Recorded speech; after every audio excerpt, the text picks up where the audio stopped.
Goeiemôre vriende, baie welkom by die erediens.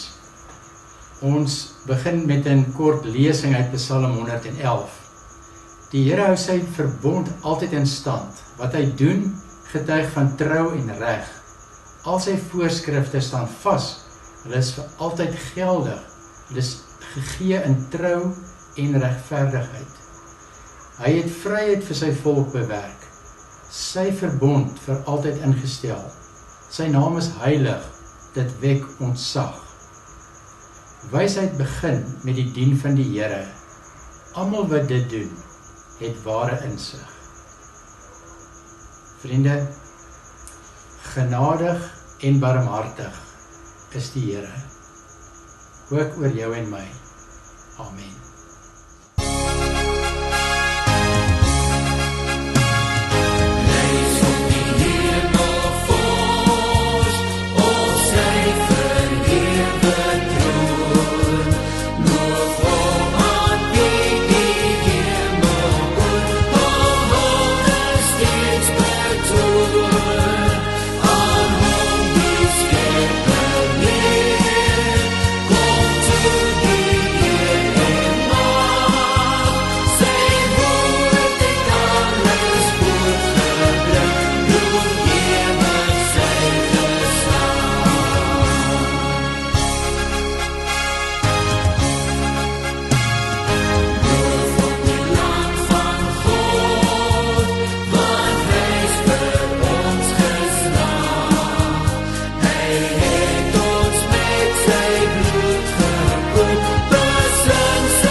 Here, die woord sê dat U met gesag geleer het. Ons gaan nou uit die woord uit lees. Dit is my gebed dat ons ook wanneer ons lees en dit oordink, sal ontdek dat U werklik die koning oor die heelal is, ook oor ons lewens. Mag die woord wat ons hoor, ook gesagvol oor ons lewens spreek.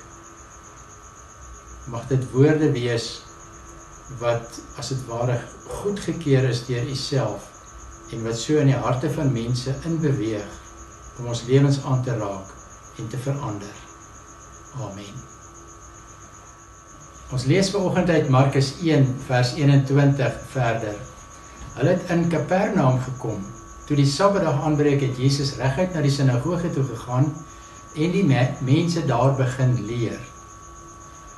Hulle was verstom oor sy leer, want hy het hulle geleer soos een wat gesag het, en nie soos die skrifgeleerdes nie.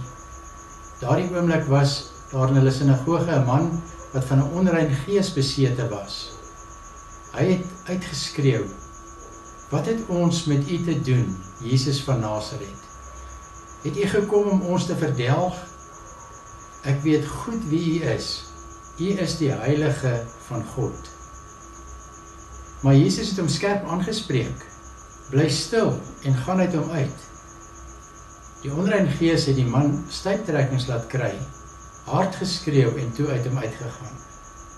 Almal was so verbaas dat hulle onder mekaar geredeneer en gesê het, "Wat gaan hier aan? Dit is 'n nuwe leer en dit kom met gesag. Hy gebied selfs die onrein geeste in hulle gehoorsaam hom." Dit was nie lank nie of daar is in Galilea oral in die omgewing oor hom gepraat. Vriende, as ek na hierdie teksgedeelte luister, dan kom die volgende by my op. Na wie moet ons luister vandag? Ons hoor so baie in ons wêreld van nuus en van fopnuus. Wat moet ons glo, na wie moet ons luister? Nou, hoe gaan ons weet? Eerstens moet ons seker sê, 'n betroubare bron is 'n bron wat geskryf is deur mense wat ingelig is oor die onderwerp en wat insig het in daardie onderwerp. En wat daarom 'n betroubare advies kan gee. 'n onbetroubare bron is waarskynlik iets soos Facebook, waar elke persoon wat daar op 'n rekening, op 'n profiel het, sy of haar mening kan gee. So nou wie wil ons luister? Na enige een of na die spesifieke mense wat goed ingelig is, wat goeie insig het? Kom ons pas dit toe op siekte. Na wie gaan jy luister as jy nou in hierdie dae begin om ernstige griepsimptome te kry? Gaan jy na jou vriende luister wat vir jou sê, ag moenie jou daarin steur nie man, dit is maar iets wat in die dorp is deesdae. Of gaan jy na jou dokter toe en jy vra vir hom of haar, wat gaan met my aan? Kyk, want ek kan nie so lewe nie, ek moet die regte antwoord hê. Die sinagoges, as ons terugkom na ons teks toe, was die plek waar die Joodse gelowiges rondom die Heilige Skrifte by mekaar gekom het, waar hulle dit gelees en oordink het. Mens kan maar sê, dis soos ons wat in ons dag kerk toe gaan. Die Joodse seuns het daar onderrig ontvang in die wet en in godsdienstige gebruike. Ons lees dat Jesus dikwels in die sinagoges die mense geleer het. En in die 4 evangelies lees ons ook dikwels van die spanning tussen Jesus en die Joodse godsdienstige leiers, omdat hulle hom nie herken het as die Here nie. In Markus, wat ons nou pas gelees het, het ons alreeds iets hiervan gehoor in die uitspraak dat die mense verstom was oor Jesus se leer, omdat dit met gesag was, nie soos die skrifgeleerdes nie. Die mense kon dit agterkom, en die skrifgeleerdes ook. Kom ons kyk na 'n paar opvallende dinge in hierdie teks. Vir Markus is Jesus se onderrig baie belangrik. Hy noem Jesus 'n hele paar keer leermeester of leraar. Trouwens, hy is die enigste in die Markus Evangelie wat so 'n titel kry. En hy praat dikwels op verskillende plekke van Jesus se onderrig. Nou, Jesus se onderrig het die mense verstom, omdat hy met hierdie gesag gepraat het. Dit was asof hy net 'n aanvoeling gehad het vir wat God se boodskap aan die mense was, vanuit dit wat opgeteken was in die boekrolle. Gesagvolle prediking, kan ons sê, hang saam met 'n goeie begrip vir wat God se bedoeling is, as ook 'n deurleefde ervaring daarvan. Kom ek maak dit prakties. Ek en jy luister maklik na iemand wat duidelik weet waarvan hulle praat, maar in wie se lewens ons ook kan sien dat dit wat hulle praat oor, hulle ook self toepas. En jy kan dus sien dat dit vir hulle werk. Hulle woorde en hulle dade stem ooreen. So ons kan sê die persoon haal nie net tekste aan nie, hier en daar en oral nie, maar hy kan die verband tussen die teks en die breër boodskap van God korrek verduidelik. En dit het Jesus klaarblyklik baie goed ingeslaag. Ons sien verder dat Jesus se onderrig die bevryding waarvan ons hier gelees het, voorafgaan. Bevryding is dus 'n uitvloeisel van sy onderrig en bewys eintlik die krag en die gesag daarvan. In die Ou Testament ontmoet ons God as die koning. Hy word aan ons voorgestel as die koning oor die heelal. Die evangelies kom wys nou vir Jesus uit as die verteenwoordiger van die koninkryk, by uitnemendheid nou. In en deur Jesus se optrede word die koningskap van God 'n werklikheid. Jesus se bediening is die manier waarop God se koningskap op aarde gevestig word. Die goeie nuus, die evangelie is juis dat God deur Jesus sy regering op aarde kom uitoefen. En daarmee, die manier bring hy herstel vir die aarde. Verander word mense wat gedoem was, vanweë ons sonde, weer 'n nuwe kans gegee, kan ons weer met nuwe moontlikhede kom lewe. Dit is wat Jesus die mense kom leer het, sodat hulle kon weet hoe om onder God se koningskap te lewe. Dis ons probleem. Ons wil die Here dien, ons weet nie altyd hoe nie, ons sukkel met die uitvoering. Deur Jesus se bediening, wat die breek van die bose en die bindende magte nou insluit, wys Jesus dat God mense vry maak, dat daar in sy koninkryk 'n vryheid is, en dat ware menswees weer moontlik, weer haalbaar is. Die uitdrywing van hierdie onreine gees uit die man uit, dien dus om Jesus se gesag te bevestig. Dit is asof die onreine gees dit nie in Jesus se teenwoordigheid kan verduur nie. Die gees roep sodat almal dit kan hoor. Wat het ons met u te doen, Jesus van Nasaret? Het u gekom om ons te verdelg? Ek weet goed wie u is die Heilige van God. Let ook op dat die gees in die meervoud praat, het u gekom om ons te verdelg. So wat op die spel is nie net hierdie spesifieke onrein gees in hierdie man nie. Die vraag gaan oor Jesus se gesag, oor alles, oor die bose in die geheel. En dit bevestig die volgende: wie luister na Jesus, luister na God self, die mees gesagvolle en die mees betroubare leermeester denkbaar. In die COVID-tyd het die vraag na die mag van die bose skielik weer vir baie gelowiges aktueel geword. Baie mense wil hulle nie laat immuniseer nie, want hulle vrees, dis nou die merk van die bose, waarvan Openbaring praat. Nou, Prof. Stefan Joubert, kundige op die Nuwe Testament, het op 5 Januarie van jaar geskryf in Beeld die volgende. Hy sê, hulle vrese, die mense wat nou so bang is, hulle vrese word dikwels geskoei op misverstande rondom Openbaring 13 vers 16, waar hier gepraat word van die merk van die dier. Hy sê, dit word reglynig op die inenting toegepas, sonder enige kennis daarvan, dat Christus heel eerste al sy mense merk. Ons lees daarvan in dieselfde Openbaring boek, hoofstuk 7 vers 3, 14 vers 1, 22 vers 4. Daar word openlik geskrywe, dat God almal merk op hulle voorkoppe, almal wat in God glo.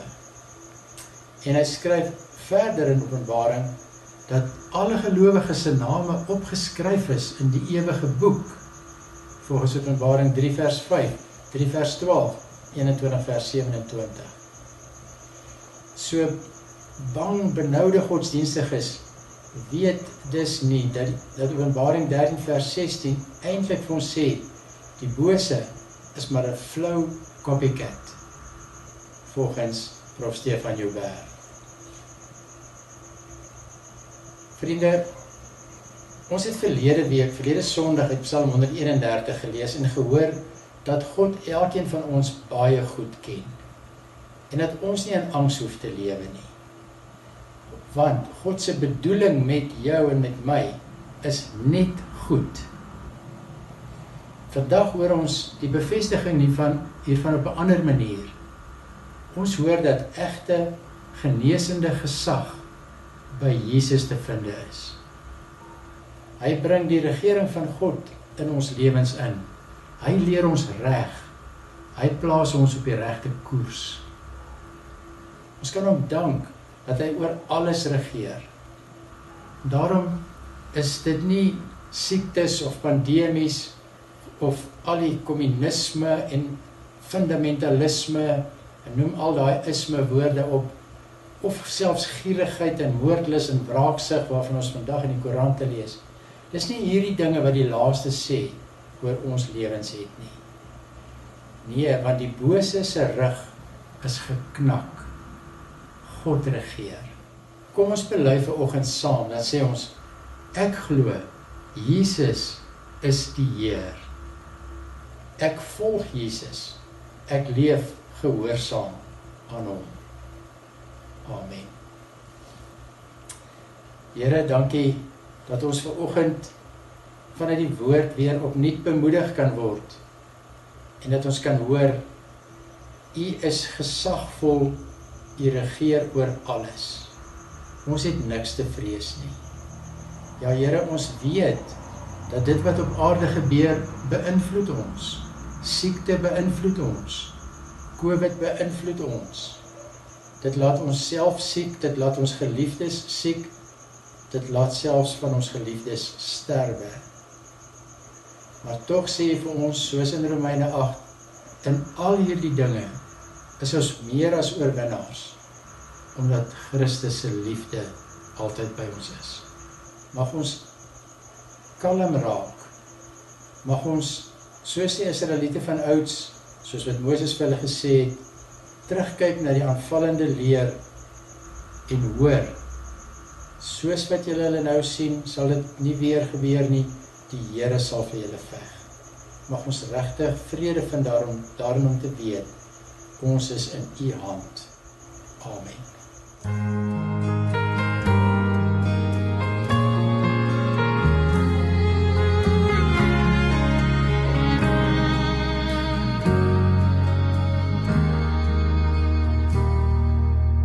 Ons is 'n oomblik, U is vir altyd, God van die eeuwe, God voor die tyd. Ons is 'n asem, U is vir ewig, U wat ons liefhet, altyd getrou.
Vriende, ons ontvang vanoggend die seën van die Here soos volg. Ons sê hard, Jesus is ons Heer.